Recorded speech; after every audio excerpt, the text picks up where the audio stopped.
third one.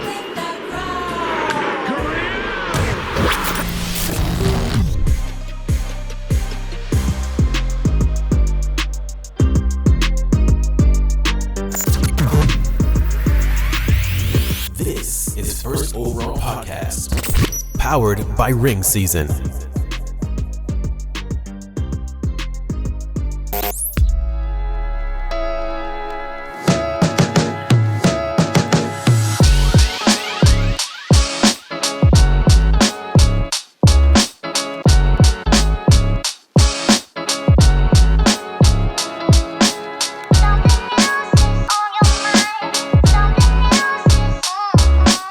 What's up, everybody? Welcome back to episode 12 of the First Overall Podcast. My name's Andrew. I'm here with the boys. We got Mike. We got Nick. What's going on, guys?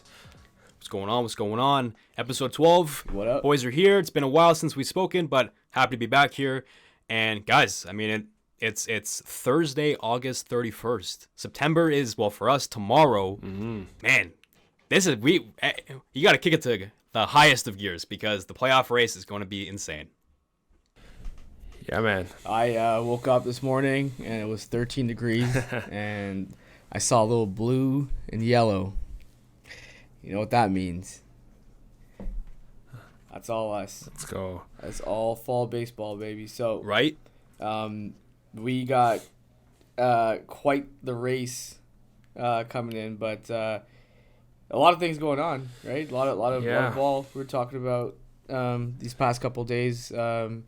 D'Amato put out a really good article breaking down the race and just a lot of transpiring things. What hits you guys right now? Yeah, man. Well, like, listen, the dog days are over, right? Like, it's no longer the dog days of summer. It's play your ass off, or you're gonna be sitting at home in October watching the teams on TV, right? Yeah, it's true. And I think one interesting point is, I think for most of the season, it was always like, oh, how many AL East teams are going to get into the playoffs, right? And don't get me wrong, Baltimore's incredible and Tampa's winning somehow still. But the AL West, man, that's the division right now that's like incredible. You got Seattle obviously on their disgustingly nice win streak. Houston just always there, and Texas on the opposite end of that roller coaster. I don't know. What do you guys think about those three teams? Dude, it's crazy. Like, you're talking about how dominant the Mariners have been. So they went 21-6 in the month of August, and that was their most successful month as a franchise, which is insane. That's a lot. That's really good. And they took over sole possession of first in the AL West for the first time in like a very, very long time. It's crazy. And, you know, I think that's a team that a lot of people probably picked early on, heading into the season, as a team that was probably destined for the playoffs. They made a lot of moves in the offseason. It looked like that they improved. Things went so bad that, you know, we talked about in the last episode, they even sold at the deadline. Paul Sewald sent to Arizona, which made sense, right? But they've just completely flipped the script, and they look like an entirely new ball club. And it is wild, especially when you couple that with the fact that, you know, looking at that division, the Rangers, man, like, what's going on there? This team is supposed to be so stacked. You know, they improved. Obviously, you know, losing Jacob deGrom doesn't help, and also Josh Young also gone as well. Yeah, but true. Man, like, just two completely different teams heading in two completely different places. I mean, the Rangers do still hold a playoff spot as we speak, but man, it is strange, very strange. That's all I got for you. Very strange. Yeah, Tom Petty's thinking free falling right now for those damn Texas Rangers. Exactly. There's nothing guaranteed in baseball, right? And it's funny you guys mentioned that. That's a really good point. The Mariners did look to be sellers, and I guess they got rid of guys that were somewhat a setback on the team. They've had 21 wins in August, and I think that's like a franchise record for the most wins in a single month. Yeah. Right, and they haven't won. They haven't won a division since 2001. So if I'm putting money on it, I'm going to put money on Seattle, because I think in a synergic level, I think they're phenomenal as a team. They work really, really well together. Like nobody on that lineup right now, I think, is hitting above 300, right? But they've just flashed 21 wins, which is wild. And their pitching staff, critics are saying right now that, well, I won't say critics. I would say uneducated Toronto fans are saying the Jays have the best rotation in the league, which is phenomenally horrible. But look at the pitching staff for Seattle. I think their rotation is somewhat built for a best of 7 and a best of 3 for sure. But like Luis Castillo, 11-7, 3.01 ERA. Logan Gilbert, 12-5, 3.66. George Kirby, 10-8. Bryce Miller, 8-4. Matt Brash, 9-4. That's a subtle but performing pitching staff. Yeah, no, I definitely agree. They're a team that definitely underperformed to start the year. And people are saying they're overperforming now, but maybe they're just playing up to the level that we all kind of expected to start the year, right? They're playing good ball, all facets of ball. They're playing good. Now, before we move on to these other teams, we're going to start a new segment on this podcast called Hot Takes, because there's nothing better than coming back to an old podcast and clipping something and exposing them. So I want to set us up for this. As we know, we know who's in the AL wildcard race right now. We know the Jays are on the outside looking in. We know the Red Sox are still hanging on. I want both of you to give me your 3 wildcard teams right now who you think come October 1st are going to be in the playoffs. So we can come back in a future episode and replay these clips and rip on each other for these terrible picks. So, Mike, start her off. Top 3. Who are your 3 wildcard teams? First of all, I'd just like to say, I think in terms of new segments, we may need to discuss that as a team, because you can't put us on the spot like that. Hey, I'll go too. Don't worry. All right. Well, I like the ambition. Dude, that's difficult. It's funny, I made a little note of it earlier.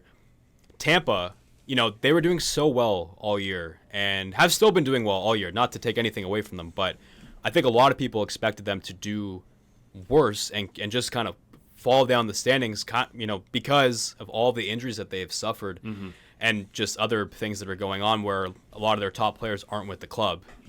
Saying that without having to say what I'm saying. Yeah. You know what I'm trying to say. Yeah. But it's difficult because obviously you need your top guys in the lineup every single night. That's not a crazy hot take. That's just kind of how it works. You want your best guys in the lineup, and when those guys aren't there, obviously the expectations are going to change.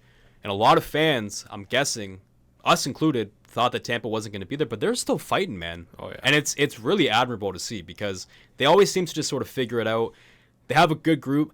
I'm gonna say that they're probably gonna stick with it, and they're gonna stay in the wild card race.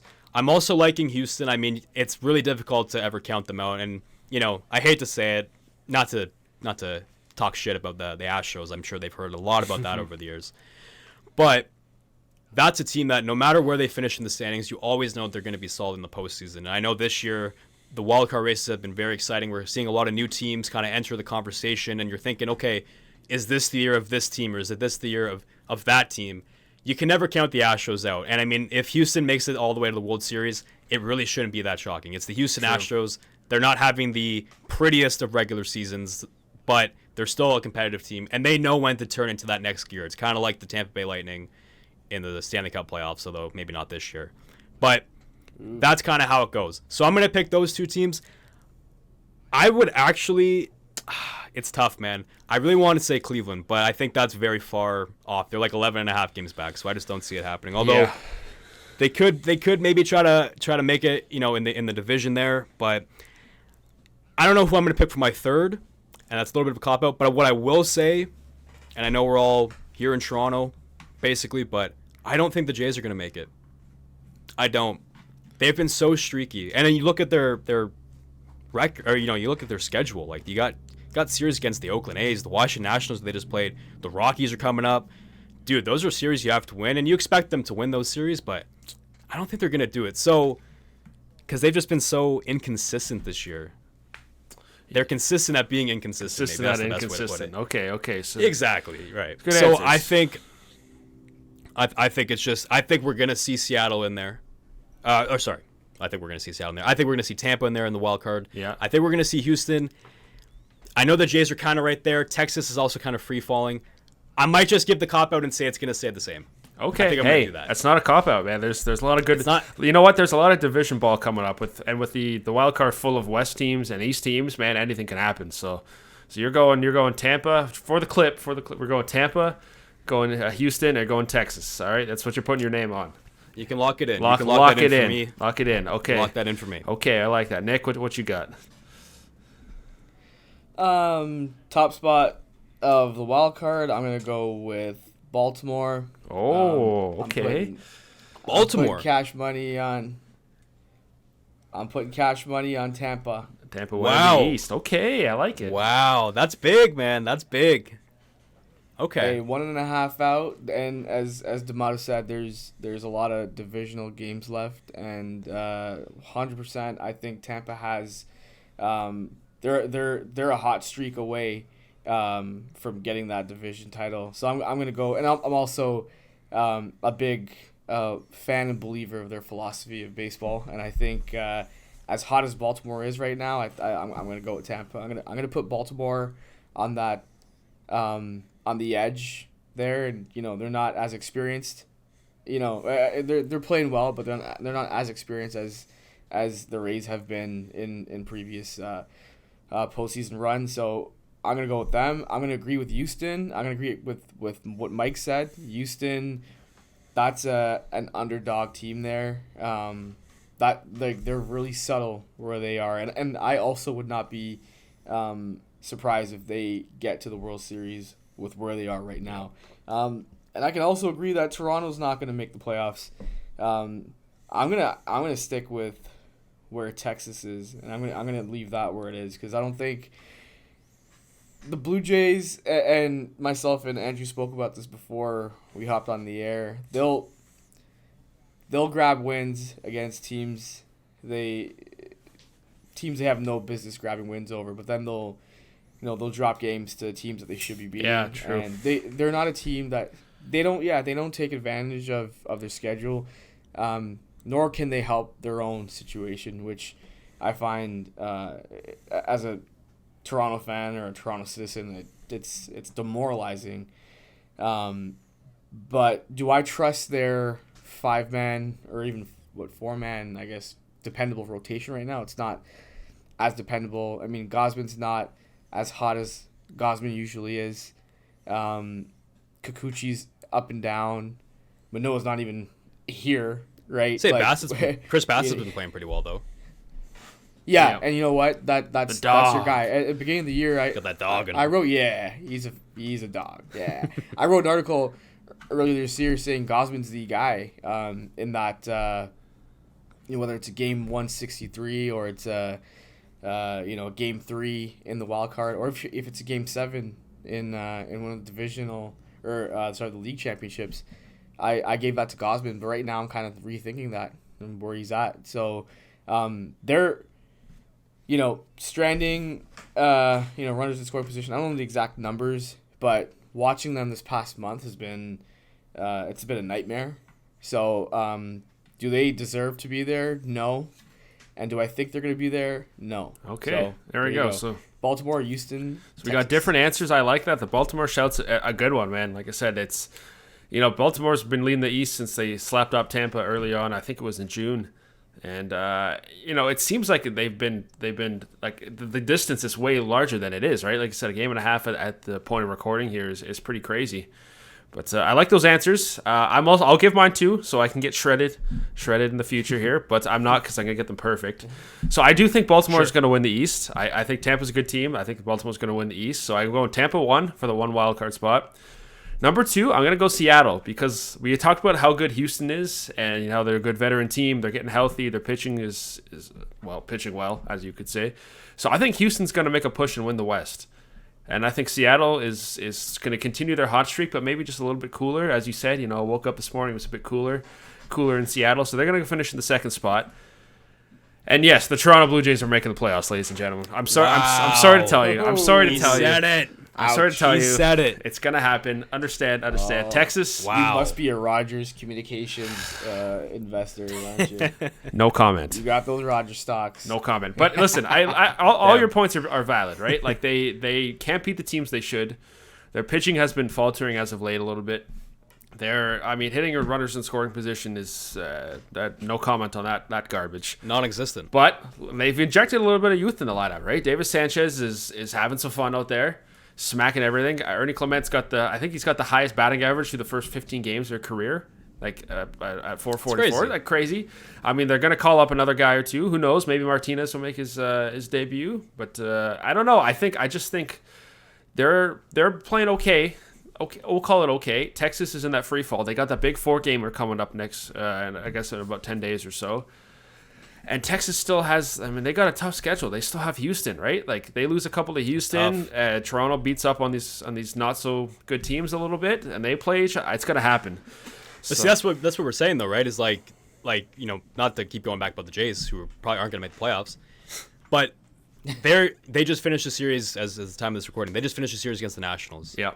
I'm not saying you have to sweep that, but they're expected to win that series, right? Yeah. They got the Rockies coming up. You got to sweep that. You got to sweep that. Well, 100%. at this point, obviously it's easier said than done, right? But at this point, yes, because they have to try to make that push. Yeah. And we've seen the players and the media talking about how inconsistent they've been, and you guys just mentioned a moment ago, where they're not winning the games that they're supposed to win. They're winning the games they're not supposed to win. It's a weird little thing that they've got going on. But you got the Rockies coming up. They're bad. You got the A's coming up. They're the worst. You have to win these series. KC, but man. the thing is on paper, they should win these series, right? Yeah. But you look at the Jays, you're kind of like, yeah, but they're probably not gonna. They're definitely not gonna sweep any of these series. I'm gonna go out and say that. It's possible they don't win all of these series, and it's crucial at this point. We don't have to mention how crucial it is to win games at this point in the season, but it really is, and the Jays really need to capitalize. We've seen a lot of people talking about how they're just not getting it done. So I like that sentiment of they can maybe squeak in if they're taking care of business when they're supposed to, but they just haven't proved that. And if they haven't done that all season, what makes you think they're going to do it now? Well, I agree with you there. Yeah. I agree with you there, but you see, everything you said there was 110% right. That this whole notion of squeaking in, I hate it. I absolutely hate that. You come into the year being the top contender or one of the top contenders for the World Series. All this hype about winning the East and possibly being that team to beat this year, and we're just squeaking in. That does not sit well with me. I absolutely hate that shit. Straight up. But now you're right. We it's not feasible to sweep these series because of who the Jays are, how they're playing, the fact that they can't score with runners in scoring position, they can't drop a bunt. Guys are cold. Guys are like Matt Chapman's extremely extremely cold right now, right? But then we don't win these games. And then we're gonna see the beautiful face of Rafael Devers, because this is how it goes, right? This is exactly how it's gonna go. We don't control our own fate, and then we're in that situation waiting for an external to help us out. And speaking of Devers, it would not surprise me. And again, I dislike Boston, and I don't think they're very good. But I can see them going on a hot streak, and I think we got 3 games against them coming up in September. Yeah. The Jays do have they have a 3-game series in Boston, middle of the month, which will be crucial for both clubs. I mean, the Jays are kind of they're in more of the fight right now than Boston, but you never know, right? You're saying that if they catch a little bit of fire, maybe they leapfrog Toronto, and they're in the conversation more so than Toronto. So that would be a very crucial series. I mean, every series is crucial. We don't have to say that, but that one could have some very interesting implications. Yeah, and I think well, they're 6.5 back. I can see them closing a little bit of a gap here. If they can grab some wins up here, I'm just saying. You know who I could also see, and I did kind of mention it. I don't know if they're going to squeak into the wild card because the wild card is just so weird. But I know we've alluded to this division in the past in previous episodes. And everyone, if you follow baseball, you just kind of know I don't say it's a joke, but it's kind of like a weird division. The AL Central, man, the Twins have kind of just been on top all season. The Royals weren't going to touch them. The White Sox are literally the epitome of tire fire.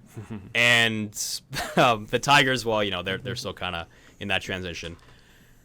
I kind of like what the Guardians have been doing lately. They made a couple of pickups today. They just got Lucas Giolito for nothing. I know he's been struggling a little bit this year. But they pick up a couple guys from the Angels who are on waivers today, Thursday. I would not be shocked, and that's a hot take. I would not be shocked if the Guardians find their way into the playoffs as well. Yeah, I don't disagree with that just because of how, again, we pull up consistent, not being inconsistent, but that's the sentiment for the entire Central, right?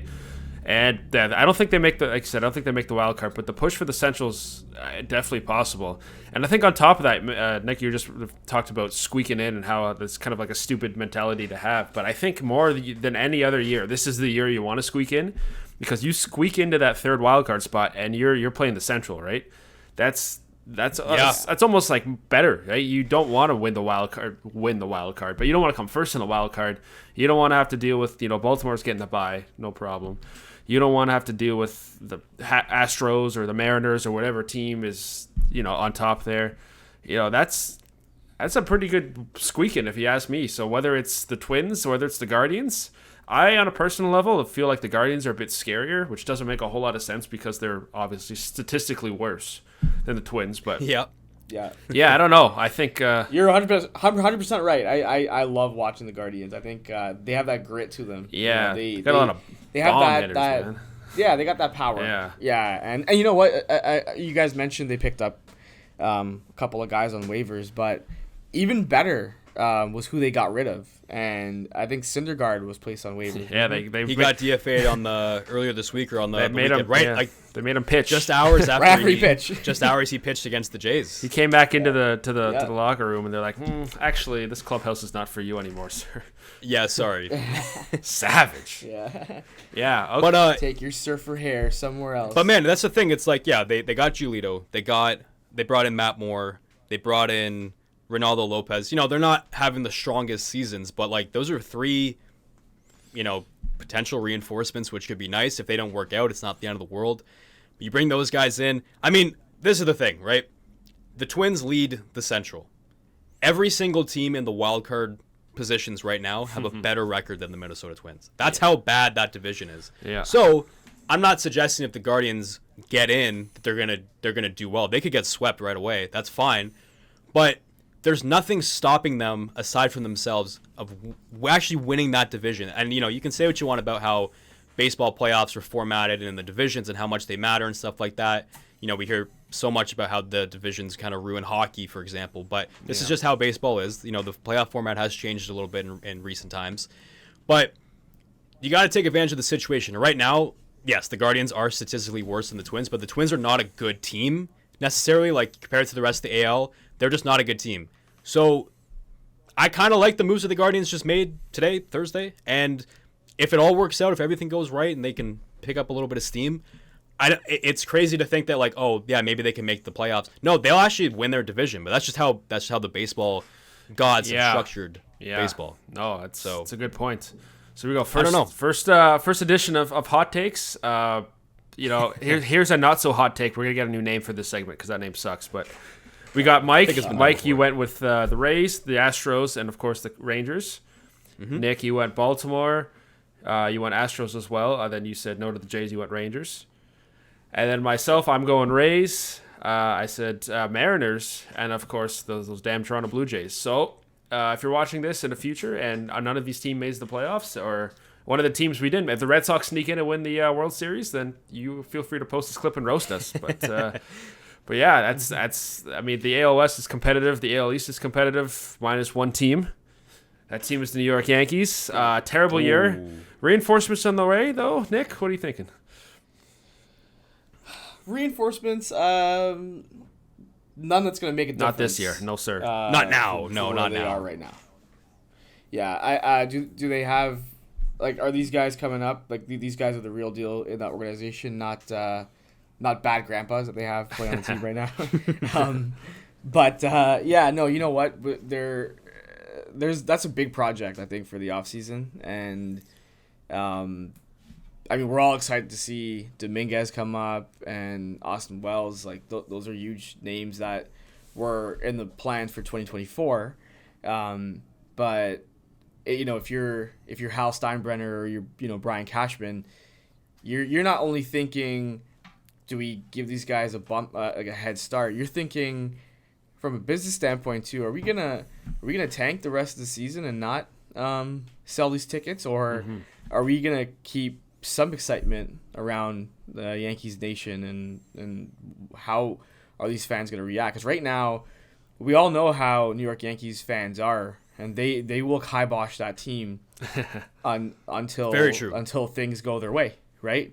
And that's unlike the Mets fan base. That's unlike definitely unlike the Jays fan base, but that's how it is. They won't sell tickets until they get something to root about, and it's right now it's not the team that they have on the field, and again, load management and getting rid of waste is sometimes more valuable than who you add on, and they didn't make any moves aside from the two guys that they dropped yesterday, and Josh Donaldson, and unfortunately Harrison Bader, a guy that I like, but I'm sure they had their own reasons for that. What do you guys think about that move? Yeah, those are interesting moves, and like you said, I feel like this is like the worst time right now to be bad, especially if you're a big spending team like the Yankees, just because of how, like, I don't want to call it poor. Like, you can't call a free agent market poor when Shohei Ohtani's going to be in it. You know what I mean? But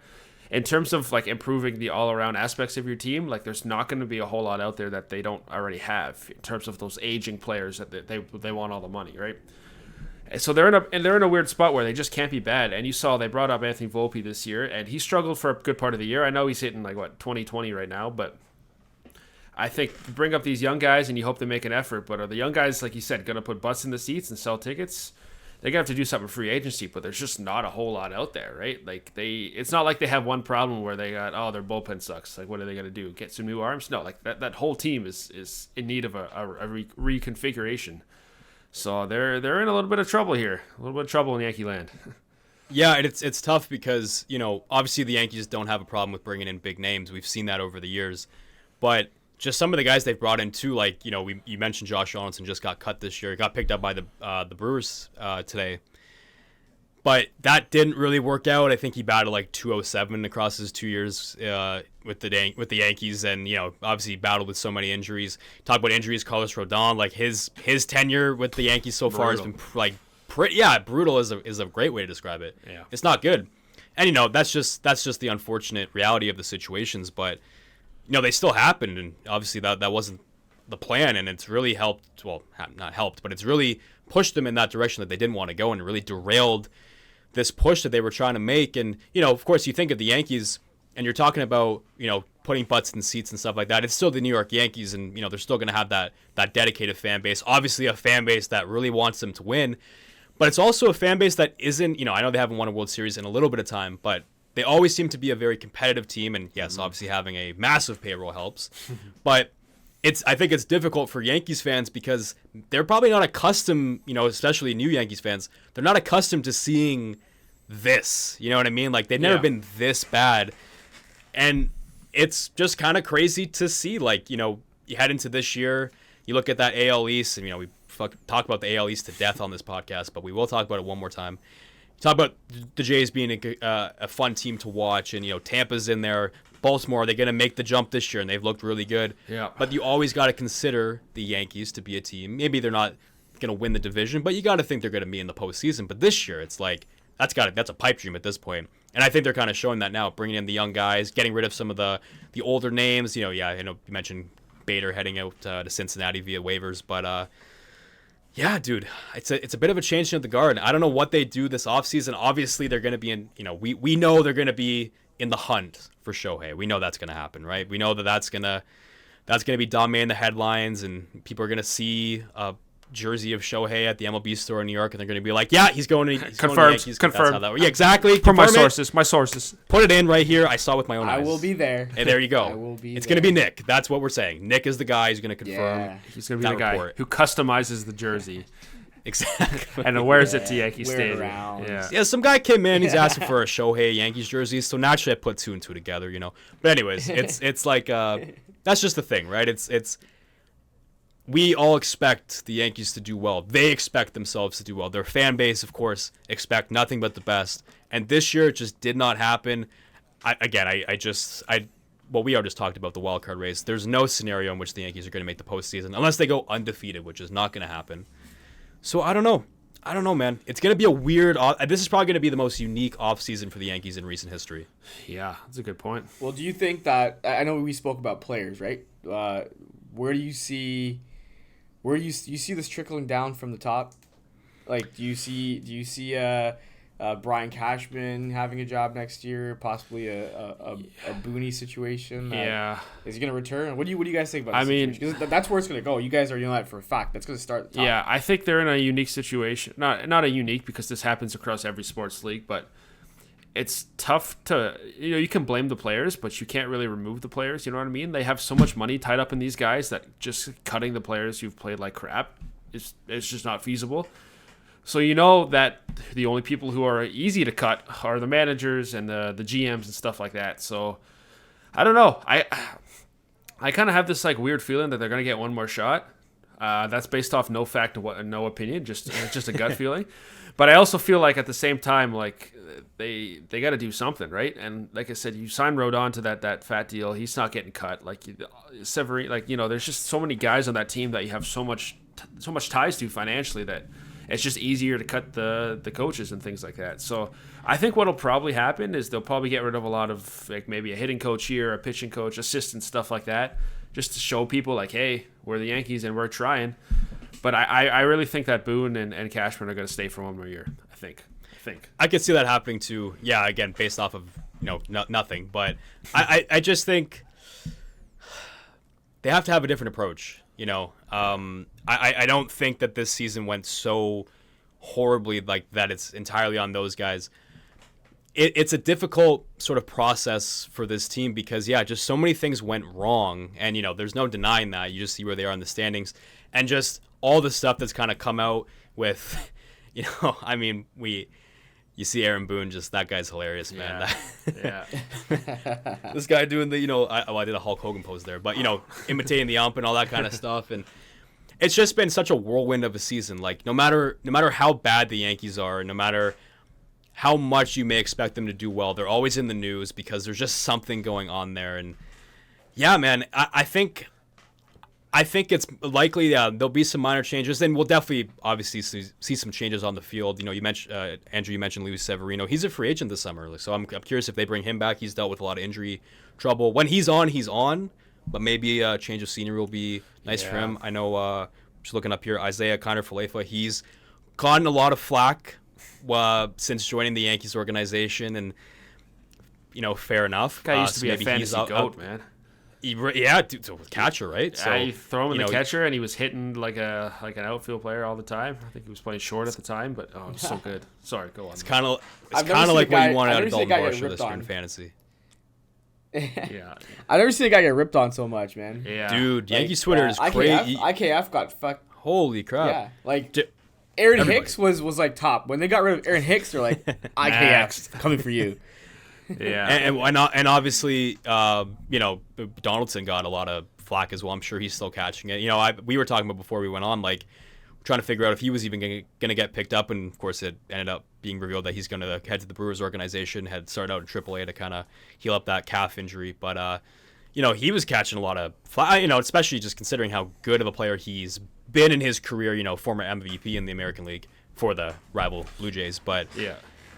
If you're just not good in New York, I think we can just say this, right? Like, if you're not good in New York, you're going to catch that shit. You're going to catch that smoke. Yeah. And I'm not going to say rightfully so, but you kind of got to know what you're getting into. I mean, sometimes you don't have a choice when you get traded or anything like that, but it's a whole different beast. And I don't think there's anything like it in professional, well, definitely in baseball. No, you're not wrong there, man. And there's been a very, very short list of guys who probably don't deserve the shit. You know what I mean? So Yankees are in tough. I do have a good question, though. Nick, you had mentioned you are going to New York soon. You're going to go watch the Mets because they're in town. My question is, I want to hear this from you too, Mike. Like, just before we get out of here, I want to hear your best baseball memory that you've seen in person. Start with you, Nick, because you said you're heading to Citi Field. So just best moment. Doesn't have to be Joey Bat's bat flip. Just whatever's the best moment in your mind here. Okay, I mean obviously the Joey Bat's bat flip is up there, but I'm gonna give you a real one actually. Yeah. Give me one that you saw like live. Yeah, 2009 at the Rogers Center, the World Baseball Classic. That's cool. The United States versus awesome. Canada.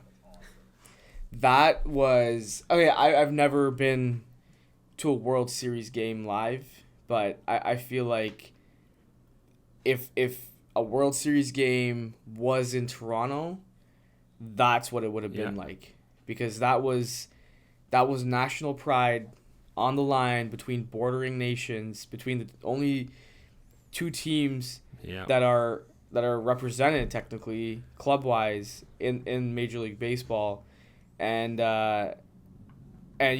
like the two rosters back then, and I think our roster being Canadian was a lot better than what we put on the field this year, like the Jason Bays, Corey Koski, there were so many. There were so many guys, and it was managed by Ernie Witt. But then on the U.S. side was managed by Davey Johnson. There was your Derek Jeters and just like top names, David Wright. But the atmosphere in that building, you couldn't hear yourself breathe. It was phenomenal. I went with my parents, my brother, and I forced them. I said, we're going to this game, and every pitch was electric. And I have to say, I can honestly say that was probably more electric than the entire game with the Bautista bat flip. But the Bautista bat flip probably would have been the most emotional and dramatic. But I'm going with that WBC game. That's sick. That sounds like a good time. That's awesome. Yeah, you can't beat like repping your country, and you can't be repping your country when you're from Canada and you're playing the States. It doesn't matter if it's hockey, if it's baseball, if it's horseshoes, man. Like you're repping that country hard. So, and then to have the U.S. team stacked like that is crazy. Jeter and the boys. Well, we all watched the World Juniors, and this was the baseball version. Yeah, of it, it's true. On the pro level. Yeah, it's true. Wow. Yeah. That's sick. This is kind of like at the ball game, but outside the ball game. What I mean by that is I don't even know what the year was, but I was very, very young, and I went to Rogers Center to see the Jays play the Red Sox with my family. And we got there early, and we were like up in the 500 section. And, Big Poppies in batting practice smacks a ball our way, lands in the seats. The only people in this section, that's how early we are, is myself, my dad, and the guy who's already 6 to 10 beers deep. I don't know. He was out. Oh my God. And we're both looking for the ball. He's asking me where it is. So I point to the other direction. I know it's like to my left somewhere, so I point the other way. I got the ball. So I have this David Ortiz ball, right? That's actually so awesome. And like, if the game couldn't get any better, later in the day, we were asked if my brother and myself were asked to be on the Jumbotron to play a new game that was coming out called Wii Sports Resort. That's how old we're talking. The Wii was only like a year old. Wow. So we're in like the concourse, and we get to play like the sword fighting game on the Jumbotron, which was the coolest thing ever. And even on top of that, he said he let me win. I probably believe him because I was pretty young at the time. But we got like this giant Wii Sports Resort duffel bag with all the swag. Like, we're talking T-shirts, we're talking hats. We got like an early copy of the game. Like, it was crazy. So honestly, I couldn't even tell you who won the game. I don't know who pitched. I don't know anything. But those two moments are the ones that stick out for me. Wow. I mean, you think about how many people are on the Jumbotron per game. And there's quite a few, but think about how many fans are in the stands too, right? Yeah. So yeah. Wow, so did they come up to like how did that whole they just approached you guys? I guess they were just looking for people, and they saw a couple of young kids there, and they just asked, "Hey, you want to be at the Jumbotron?" And I was kind of nervous. Wow. I remember being like my brother's like, "Oh yeah, hell yeah, let's do it." Yeah. So yeah, that was pretty cool. So my dad took us. My mom got to stay in the seats and watch us play, and it was cool, man. That's awesome. It was cool. I also like how when the ball landed and the drunk guy was like, "Hey, where's the ball?" Did you point and like purposely give him the wrong direction? Oh, absolutely, absolutely. Okay, I love that. Because it had like it hits like a row of empty seats, and it's like pinballing all over the place, right? And like nobody. Yeah, of course. So I'm looking for it. Like, I know it's kind of in this area. My dad's helped me look for it, and this guy is too. And that's when he asked. So I was like, "Oh, it's over there." It was like clearly to the other side. So yeah. So that was cool. That's awesome. Yeah. Okay. I like it, all right, man. Mike, what you got? Rogers Center, of course, as we all know. Seattle Mariners are in town, and I went to the game with a couple of people from work. Now, mind you, none of them gave an absolute shit about baseball, but they went to go have some drinks and have a good time. Sure. Fair enough. Yeah. It's a social outing. Mariners are in town. James Paxton on the mound for the Mariners. Of course, Big Maple, Canadian baseball guy. Yeah. Throws a no-hitter. And I was hyped for it because, the Jays lost, whatever, and who cares? Yeah. But it was awesome because that's a part of baseball history, and to see a Canadian do it in Toronto, that's so cool. All the implications, so awesome. All the accolades, so amazing. Obviously, again, none of the people I'm with care or they're probably complaining, oh, it's a boring game. Yeah. But no, that was the spectacle of it, right? So to have been there live for a no-hitter would be awesome. I would love to be there for a perfect game, but obviously that's the odds of that are probably not very good. No. So fair enough. But to see a no-hitter, and again to have all the Canadian roots within it was very awesome. So that was my best in-person baseball moment that I ever got to experience so far. You know what? That's it, man. Like I said, a no-hitter would be sick. A no-hitter for a Canadian in Canada that's top tier, man. We just talked about the pride. That's some big ass pride right there. That's awesome. There you go. When we wrap up in a second here, you talk about giveaways. Andrew, I know you were just at the game, the Jays game, where they inducted Jose Bautista into the. Yeah, I'll continue as you maybe pull it up. Gave out the Jose Bautista bobblehead. Of course, they were inducting him into their level of excellence, and really beautiful ceremony. Talk about Jose and how impactful he has been for Toronto sports and just the Jays organization, and those runs in 2015, 2016, the bat flip, all that kind of stuff. You follow Toronto sports, and you know all about that, right? But I know you had to line up for a very long time. Yeah. And I know everything took a long time. It's crazy though, and Andrew, and I've talked about this before. It's nice whenever they give stuff out to fans. Any team that does that, and it's nice. It gives a little incentive to go to the game, obviously, and to celebrate specific moments. But you look in the States, and it's like, the first 40,000 people. That's a lot of people, right? But first 40,000 people, we'll give you a jersey, or the first 40,000 people, we'll give you the hat. Man, I don't know what's going on, but here it's like, the first 15,000. What's that, man? Man, we need more product. It's that Rogers payroll not being managed great anymore. That's all that is. Yeah, well, golly, I think they're onto something. But no, I agree. It's kind of crazy, and you got to line up hours and hours beforehand. I had somebody in line when I was lining up in the pouring rain for that guy, saying they should do something like this on the way out. Like if you stay the full 9 innings, then you get something on the way out. That's an idea. It'd be a little bit hard to do logistically, but it's a possible idea. But it's crazy. Test it out. Test it out like a I hate to say it, an athletics game, right? Let's see what happens. Oh no. Yeah. Oh man. Well, if they bring in, even if they only bring in 15,000 of a product, there's only 10 fans there, so there's going to be a lot left. We can walk there and still get it. We'll be good. Seriously, ship it to Vegas. Exactly. Oh man. Ship it to Vegas. Well, on that note, I think we're going to wrap up here. If you're watching on YouTube, we're also on Spotify. If you're listening on Spotify, we're also on YouTube. Check us out. If you're watching or listening, we appreciate you. Website is up and running, firstoverall.com. Don't forget to check that out. We got all of our content on there between podcasts, publications, whatever you want. You'll find it there. Social media-wise, First Overall Media, we're pretty much everywhere on that too. We're taking over here. Sorry if you don't like it, but it's happening. We're here. I think we're on everything. Yeah, we're pretty much on everything. And if we're not, tell us, and we'll get on that too. Exactly. We're also maybe looking on Twitch as well, so stay tuned for that. So yeah, thanks again. If you watched or listened, we appreciate you. If you made it this far, you're a real one. We won't forget you. Hot takes are out. Roast us in the future when we're all wrong. That being said, GG's guys. Thanks for watching. GG's. Take care, everybody. Thanks for watching and listening.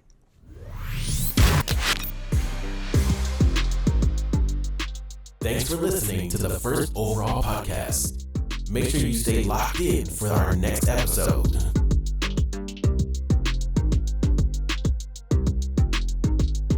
This is the First Overall Podcast.